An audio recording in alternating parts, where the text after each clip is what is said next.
दोस्तों आदाब, मैं अलियादुल खान। आप देख रहे हैं times of पीडिया channel. Uttar Pradesh के चौथे चरण का आज पोलिंग संपन्न हो गया। 57.45% पोल हुआ, जबकि 2017 में ये प्रतिशत 55.31 था।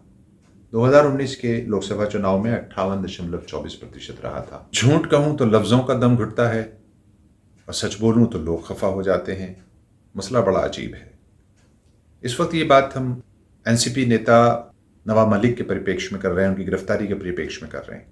नवाब मलिक जो महाराष्ट्र सरकार में मंत्री हैं, उनकी गिरफ्तारी हो गई है।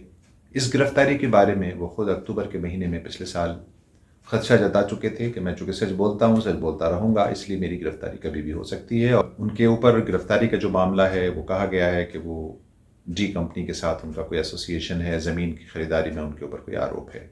हालांकि वो ये कहते हैं कि मैं बहुत जल्द वापस आऊँगा, मैं डरूंगा नहीं, मैं लड़ूंगा। बहरहाल उनको अपने ऊपर पूरा विश्वास है। और ये कोई एक मामला नहीं है, बल्कि इससे पहले दर्जनों विपक्षी नेताओं के ऊपर ईडी की रेड हुई है।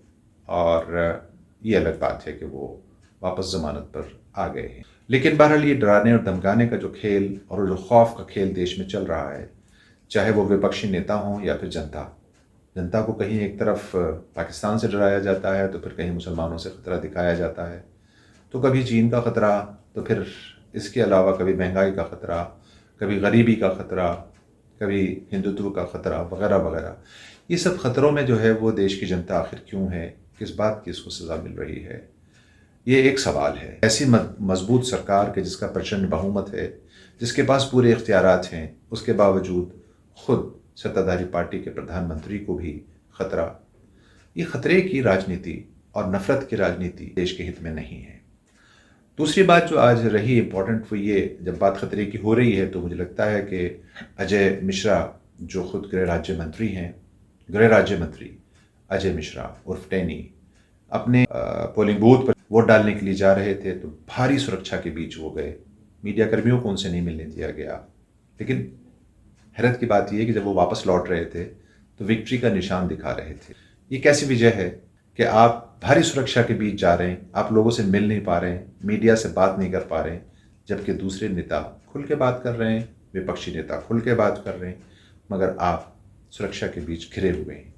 ये तो बड़ी दयनीय स्थिति है कि एक देश के सत्ताधारी पार्टी का मतलब मिनिस्टर इतनी सुरक्षा के बीच जाता है, जनता से नहीं मिल पाता है, जनता की बात नहीं सुन पाता, जनता से अपने बोल नहीं पाता, मीडिया का सामना नहीं कर पाता। ये बहुत दयनीय स्थिति की तरफ है देश।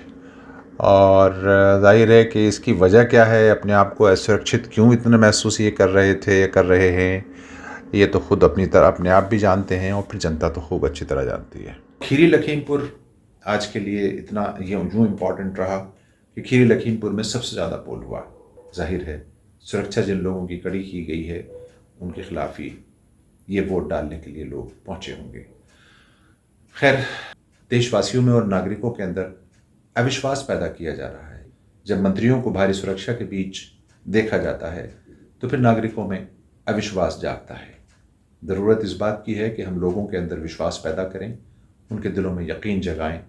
और बात सीटों को जीतने की नहीं, बल्कि बात दिलों को जीतने की होनी चाहिए। जब दिलों को जीत लेंगे तो फिर हम तमाम सीटों को जीत सकते हैं।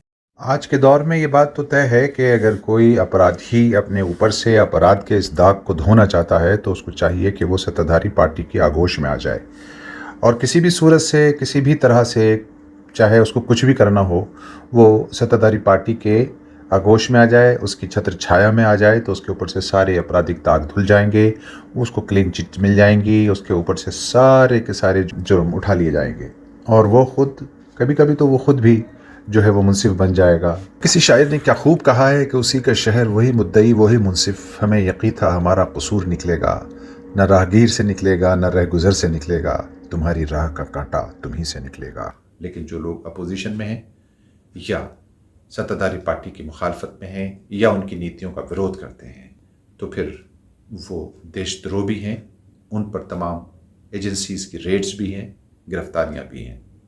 किस भारत का निर्माण हो रहा है? क्या यही नया भारत है?